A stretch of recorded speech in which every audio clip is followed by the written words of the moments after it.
میری نابالغ لڑکی سے شادی ہو گئی جس کے ساتھ میں سہاگ رات نہیں منا سکتا تھا۔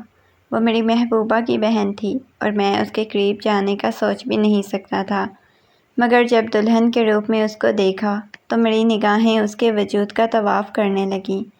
اگلے ہی لمحے میں سب کچھ بھول گیا اور اسے اپنی باہوں میں بھر کر اس کا ممر لڑکی کے ساتھ سہاگ رات۔ سارے مہمانوں کے جانے کے بعد گھر بالکل خالی ہو چکا تھا۔ میں آہستہ آہستہ قدم بڑھاتا ہوا اب اپنے کمرے کی طرف جا رہا تھا۔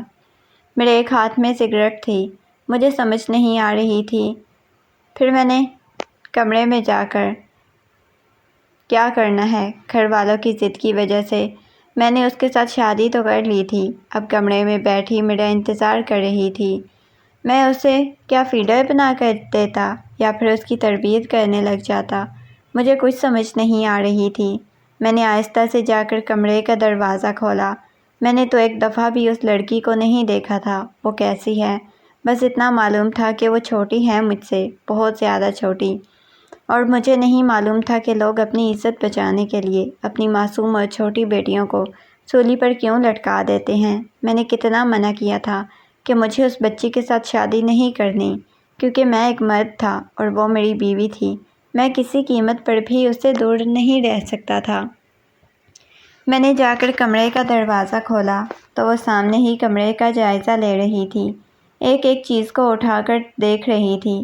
میں نے سوچا کہ میں اب اس کے قریب نہیں جاؤں گا، لیکن اسے اپنے کمرے میں دیکھ کر نہ جانے کیوں میرا دل مچلنے لگ گیا تھا۔ وہ بہت حسین تھی۔ مجھے کمرے میں دیکھ کر جلدی سے جا کر بیڈ پر بیٹھ گئی اور گھونگھٹ اوڑھ لیا۔ اس کی یہ حرکت دیکھ کر مجھے وہ بہت زیادہ کیوٹ لگی تھی، لیکن جیسے جیسے میں قدم بڑھاتا ہوا اس کی طرف جا رہا تھا مجھے اس کا وجود کپکپاتا ہوا نظر آ رہا تھا۔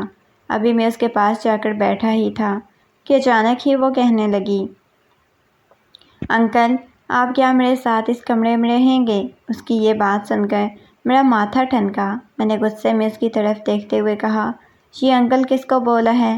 وہ کہنے لگی، آپ میرے انکل ہی تو ہیں، دیکھے تو مجھ سے کتنے بڑے ہیں۔ اس کی بات سن کر میں نے غصے میں اس کی طرف دیکھا۔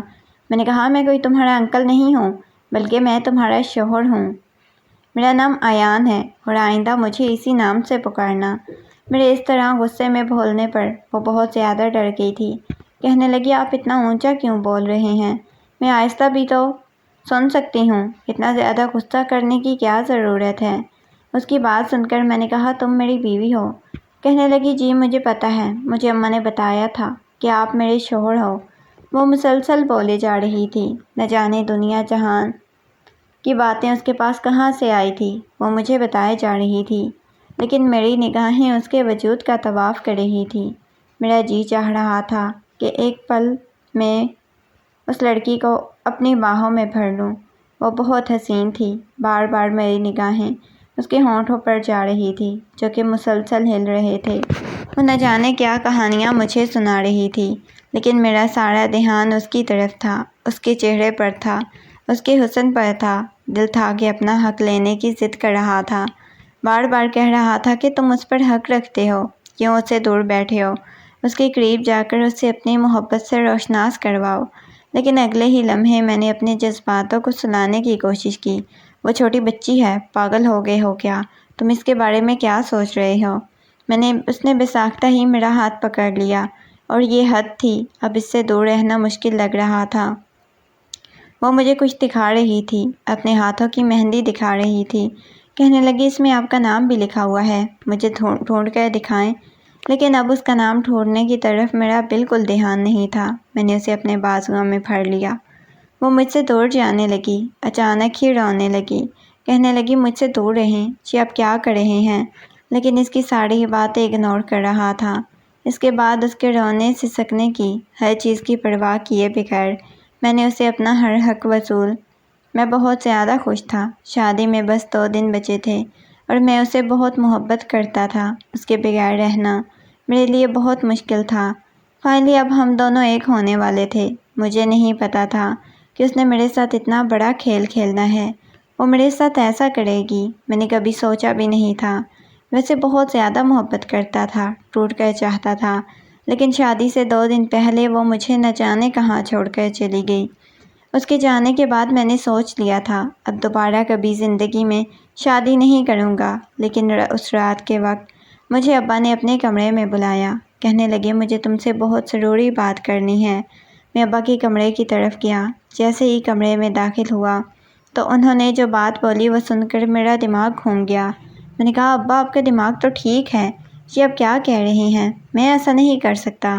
اس کی چھوٹی بہن میں نے دیکھی ہوئی ہے، لیکن میں نے اس کے بارے میں سنا ہے وہ بہت چھوٹی ہے، میں کیوں اس کے ساتھ شادی کروں گا؟ ابا کہنے لگے دیکھو اس کے ماں باپ چاہتے ہیں تم ان کی چھوٹی بیٹی کے ساتھ شادی کر لو، ورنہ ایسے ہم دونوں فیملیز کی بہت زیادہ بدنامی ہوگی، اور میں بھی یہی چاہتا ہوں۔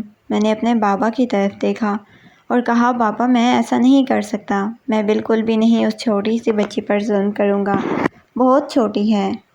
وہ ضد لگا کر بیٹھ گئے، کہنے لگے شادی کرنی ہے تو صرف اسی کے ساتھ، کیونکہ دو خاندانوں کی عزت کا سوال ہے۔ میں نے کہا جب اس خاندان کی لڑکی نے اپنے خاندان کی عزت کی پرواہ نہیں کی تو پھر ہم کون ہوتے ہیں ان کی عزت کی پرواہ کرنے والے؟ بابا کہنے لگے خاموش ہو جاؤ، فضول باتیں مت کرو، ہم پہلے ہی تمہاری بات مان کر اس لڑکی کے ساتھ تمہارا رشتہ کر رہے تھے، لیکن اب تمہیں ہماری بات ماننی ہوگی، اس کی چھوٹی بہن کے ساتھ شادی کرنی ہوگی۔ میں نے کہا بابا کیسے آپ ایسا سوچ سکتے ہیں؟ میں کیسے چھوٹی سی لڑکی کے ساتھ شادی کر سکتا ہوں؟ میں انہیں سمجھانے کی پوری کوشش کر رہا تھا، لیکن انہیں میری بات بالکل سمجھ نہیں آ رہی تھی، اور آخر مجھے ہی ان کے سامنے ہار ماننی پڑے گی۔ میں نے کہا ٹھیک ہے، آپ جیسا بولیں گے میں ویسا کرنے کے لیے تیار ہوں، لیکن اسے کہو اس گھر میں میں بالکل نہیں لے کر آؤں گا۔ مجھے ابا کہنے لگے کوئی بات نہیں، تم کسی اور گھر میں رہنا چاہتے ہو تو میں تمہیں الگ گھر میں لے دوں گا، تم وہاں اپنی بیوی کے ساتھ سکون سے رہنا۔ میں بہت مشکل سے مانا تھا، لیکن ابھی بھی میرا دل مطمئن نہیں تھا اس رشتے کے لیے۔ میں کیسے ایک چھوٹی سی بچی کے ساتھ ظلم کر سکتا تھا؟ مجھے یہ بہت غلط فیصلہ لگ رہا تھا۔ ہمارے معاشرے میں یہی ہوتا ہے،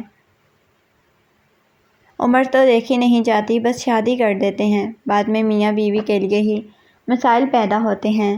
مجھے حیرت تو اپنے باپ کی سوچ پر ہو رہی تھی، انہوں نے یہ بھی نہیں سوچا تھا کہ وہ چھوٹی بچی کیسے گھر سنبھالے گی، بس انہیں دو خاندانوں کی اور اپنی عزت کی فکر تھی کہ کہیں شادی کینسل نہ ہو جائے۔ شادی والے دن بھی جب وہ دلہن بنی میرے پہلو میں بیٹھی ہوئی تھی تو سب لوگ عجیب نگاہوں سے دیکھ رہے تھے، عجیب طرح سے باتیں بنا رہے تھے کہ چھوٹی بچی کے ساتھ شادی کر لی ہے، اس کو پسند کرتا تھا۔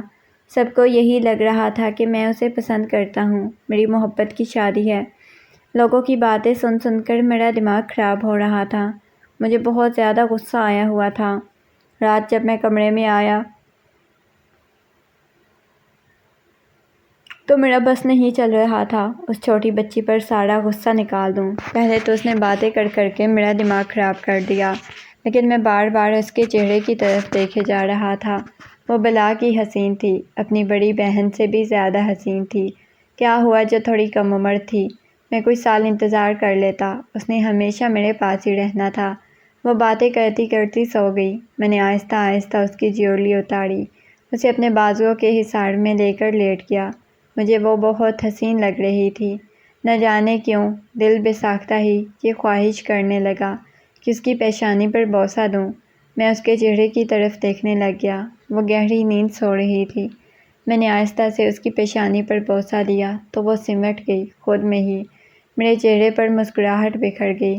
بے شک وہ حادثاتی طور پر میری زندگی میں شامل ہوئی تھی، لیکن مجھے وہ بہت خوبصورت لگ رہی تھی، اور اپنی اس محبوبہ سے بدلہ لینے کا میرے پاس یہی ایک طریقہ تھا۔ اس کی بہن کو اتنا ٹوٹ کر چاہتا کہ وہ اپنی بہن کی قسمت پر رشک کرتی، پچھتاتی کہ آخر وہ مجھے چھوڑ کر کیوں گئی۔ اس کے بعد میں نے سچ میں اپنی بیوی کا بہت خیال رکھنا شروع کر دیا۔ شاید اسے بھی میری عادت ہو گئی تھی، اس نے کبھی گھر جانے کی ضد نہیں کی، کبھی میرے ساتھ کسی قسم کی کوئی بات نہیں کی۔ وہ جیسے میرے پاس آ کر بہت زیادہ خوش تھی۔ وہ مجھے کہنے لگی آپ تو مجھے ڈانٹتے بھی نہیں ہیں، آپ مجھ سے بہت زیادہ محبت کرتے ہیں۔ میں نے کہا آپ تو بہت کیوٹ ہو، چھوٹی سی بچی کو بھلا میں کیوں ڈانٹوں گا؟ وہ کہنے لگی آپ مجھے ڈانٹتے نہیں، لیکن امی ڈانٹتی بھی تھی، مارتی بھی تھی، بابا بھی ڈانٹتے تھے، ماما بھی ڈانٹتی تھی، لیکن آپ مجھے کچھ بھی نہیں کہتے۔ میں نے حیرت سے اس کی طرف دیکھا اور کہا ماما بابا کے بارے میں ایسے نہیں بولتے، بھلا وہ آپ کو کیوں ماریں گے؟ میری بات سن کر وہ کہنے لگی سچ میں مجھے مارتے تھے، آپ کو پتہ ہے میں ان کی سوتیلی بیٹی تھی۔ میں حیرت سے اس کی طرف دیکھنے لگ گیا۔ وہ کہنے لگی مجھ سے جان چھڑانا چاہتے تھے، میں نے ان کی خود باتیں سنی تھی، انہوں نے اس وجہ سے آپ کی شادی میرے ساتھ کی تاکہ مجھ سے جان چھڑا لیں۔ آپ بھی ویسے بھی آپ کے ساتھ آپ ہی شادی نہیں کرنا چاہتی تھی، ان کا پلان تھا شادی سے پہلے کہیں چلی جائیں گی اور میری شادی آپ کے ساتھ کر دیں گے۔ وہ معصومیت سے مجھے ساری باتیں بتا رہی تھی اور میں اس کے چہرے کی طرف دیکھے جا رہا تھا۔ میں نے کبھی سوچا بھی نہیں تھا کہ اس بچی سے جان چھڑانے کے لیے وہ مجھے اتنا بڑا دھوکہ دے گی۔ اس کا مطلب پہلے سے پلان تھا اس لڑکی کو، مجھ سے کوئی محبت نہیں تھی۔ وقت گزرنے لگا۔ ایک دن میں آفس میں بیٹھا ہوا تھا جب اچانک ہی دروازہ کھلا۔ میری پہلے والی منگیتر میرے سامنے آئی۔ میں حیرت سے اس کی طرف دیکھنے لگ گیا۔ میں نے اسے کوئی بات نہ کی۔ وہ کہنے لگی میری بہن کو طلاق دے دو، دیکھو میں واپس تمہارے پاس لوٹ آئی ہوں، میں تم سے بہت زیادہ محبت کرتی ہوں، تم مجھ سے شادی کر لو۔ میں نے غصے میں اس کی طرف دیکھا اور کہا چلی جاؤ یہاں سے، میں تم جیسی لڑکی کو دوبارہ اپنی زندگی میں شامل نہیں کرنا چاہتا۔ وہ کہنے لگی مجھے معلوم ہے تم آج بھی مجھ سے محبت کرتے ہو۔ اس کی بات سن کر میری ہنسی نکل گئی۔ میں نے کہا تم سے مجھے کبھی محبت تھی ہی نہیں، وہ بس میری غلط فہمی تھی اور غلط فہمی ختم ہو چکی ہے۔ میں اپنی بیوی سے بہت زیادہ محبت کرتا ہوں، اس کے بغیر کبھی جینے کا تصور بھی نہیں کر سکتا۔ اس کے بعد کسی عورت کو اپنی زندگی میں شامل نہیں کروں گا۔ وہ میرے پاس آئی ہے، اس نے بہت محبت سے میرا ہاتھ تھاما۔ میں نے غصے میں اس کا ہاتھ جھٹک دیا اور کہا خبردار جو مجھے ہاتھ لگانے کی کوشش کی، میں پہلے سے کسی کا شوہر ہوں اور تمہیں یہ حق نہیں پہنچتا کہ تم کسی اور کے حق پر ڈاکہ ڈالو، اس لیے یہی اچھا ہوگا کہ تم میری زندگی سے چلی جاؤ۔ میں اپنی بیوی سے بہت محبت کرتا ہوں، دوبارہ میری زندگی میں آنے کی غلطی مت کرنا۔ وہ کہنے لگی پاگل ہو کیا؟ وہ چھوٹی سی بچی، بھلا تم سے کیسے محبت کر سکتے ہو اس سے؟ تمہیں مجھ سے محبت تھی، یاد ہے تم کیا کہتے تھے، تم میرے بغیر نہیں رہ سکتے۔ اس کی بات سن کر میں نے ہنستے ہوئے کہا میں کہتا تھا لیکن اب میں اپنی بیوی سے محبت کرتا ہوں۔ یہ کہہ کر میں نے اسے بازو سے پکڑا اور آفس سے باہر نکال دیا۔ میں اپنی بیوی کے ساتھ بہت خوش تھا اور میں نہیں چاہتا تھا کہ میں دوبارہ اس لڑکی کو اپنی زندگی میں شامل کر کے دوبارہ سے اپنی زندگی میں زہر کھولوں۔